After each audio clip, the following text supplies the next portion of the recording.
Donald Trump described anti-fascist and anti-racist demonstrators who converged on Boston as anti-police agitators on Saturday, in a tweet that seemed destined to revive the still simmering controversy over his remarks equating the far-right and anti-Nazis in Charlottesville last weekend. "Looks like many anti-police agitators in Boston," Trump tweeted. "Police are looking tough and smart, thank you." But he later seemed to back the right to demonstrate, posting, "Our great country has been divided for decades.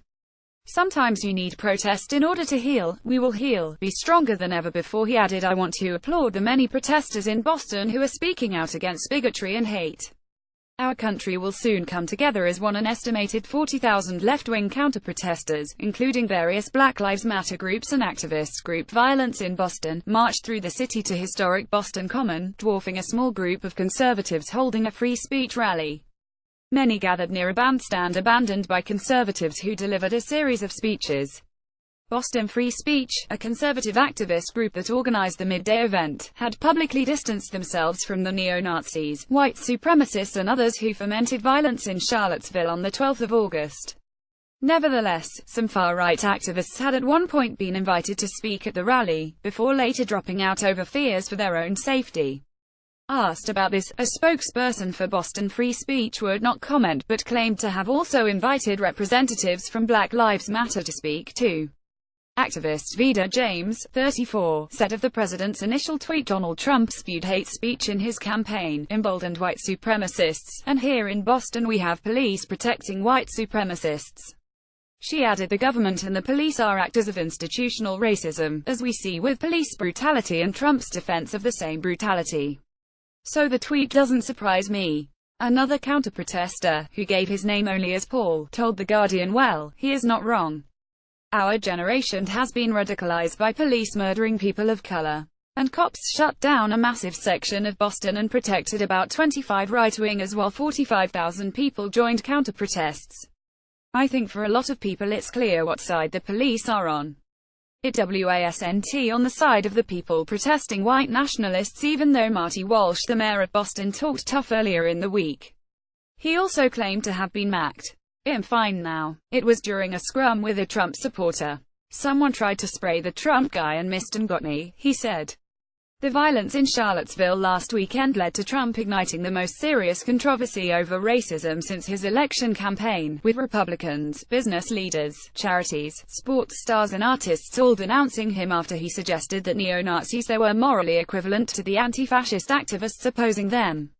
A woman was killed at the Unite the Right rally, and scores of others were injured, when a car plowed into counter-demonstrators.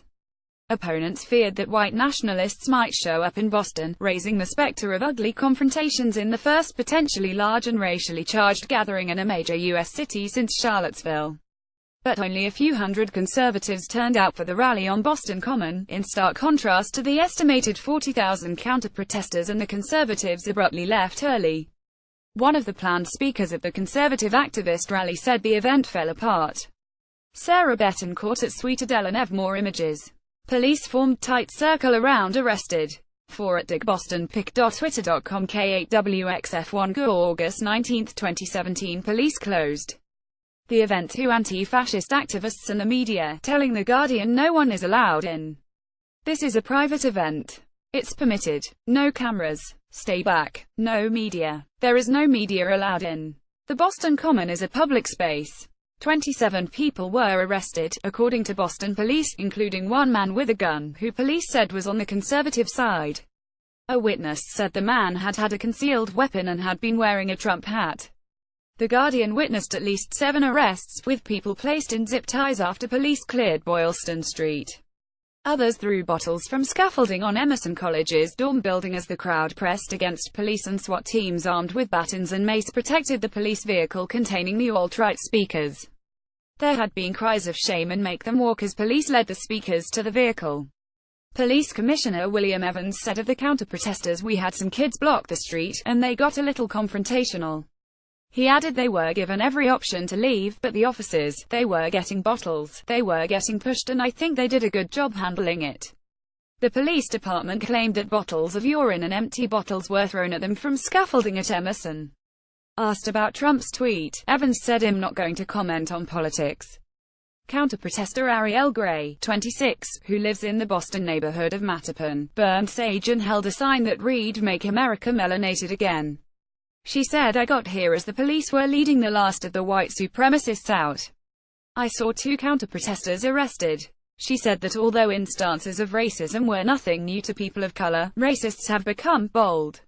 When asked about violence from both sets of protesters, Gray, who is African American, told The Guardian, "I'm torn on violence. Violence is never truly necessary, but with my people's history, we've had violence enacted against our bodies. There is a point that comes when people are told their voices don't matter." Boston Free Speech released a statement to The Guardian saying they would not offer a platform to racism and bigotry. "We denounce the politics of supremacy and violence," the statement said. "We denounce the actions, activities, and tactics of the so-called Antifa movement. We denounce the normalization of political violence." Some counter-protesters dressed entirely in black and wore bandanas over their faces. They chanted anti-Nazi and anti-fascism slogans, and waved signs that said "Make Nazis Afraid Again," "Love Your Neighbor," "Resist Fascism," and "Hate Never Made US Great." Others carried a large banner that read "Smash White Supremacy." "I came out today to show support for the black community and for all minority communities," said Raheem Robinson, 21, a youth counselor from Cambridge. He said he wasn't concerned about his personal safety because he felt there was more support on his side. Katie Griffiths, 48, a social worker also from Cambridge, who works with members of poor and minority communities, said she found the hate and violence happening very scary. "I see poor people and people of color being scapegoated," she said. "Unlearned lessons can be repeated." TV cameras showed a group of boisterous counter-protesters on the common chasing a man with a Trump campaign banner and cap, shouting and swearing at him. But other counter-protesters intervened and helped the man safely over a fence into the area where the conservative rally was to be staged. Black-clad counter-protesters also grabbed an American flag out of an elderly woman's hands, and she stumbled and fell to the ground. Yet Saturday's showdown was mostly peaceable, and after demonstrators dispersed, a picnic atmosphere took over with stragglers tossing beach balls, banging on bongo drums and playing reggae music. Dating to 1634, Boston Common is the nation's oldest city park. The leafy downtown park is popular with locals and tourists and has been the scene of numerous rallies and protests for centuries. Rallies also were planned in cities across the country, including Dallas, Atlanta, and New Orleans. Hundreds of people gathered at City Hall in Austin, Texas, on Saturday morning, holding signs in support of racial equality. The Austin American-Statesman reported organizers for the rally against white supremacy estimated about 1,200 people were in attendance. The Associated Press contributed to this report. Sarah Betancourt at Sweetadel and Everest's happening for at Dig Boston in BossRobPic.Twitter.com. Null 62 BFV August 19, 2017.